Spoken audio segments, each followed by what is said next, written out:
Magandang tanghali sa inyo mga kahantol, no? Ito pala yung project namin na sinira ng bagyong bibingka, no? Ito yung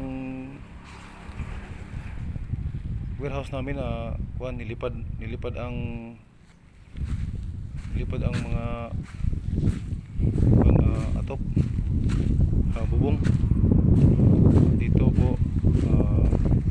Marahil ngayon nagtataka ko kayo na maraming unit dito, mga truck, ison, magkasunod-sunod dahil po yan sa hinarang po yan, suporta sa hangin, no, para dili masira ang opisina namin kanang yan mga kantol, no. Yan, warehouse po yan, no, masira. Ito meeting area to, meeting area. Dito kami nag-meeting ng engineers, mga operator, mga admin, no, pati mga subcon. Dito kami at yan ang mga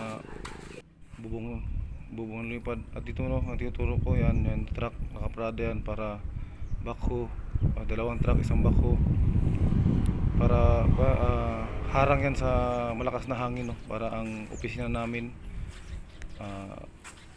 hindi na masira ng malakas na hangin. Ayan, no, ayan mga hantol, no. At dito mga hantol, sirang-sira talaga ang aming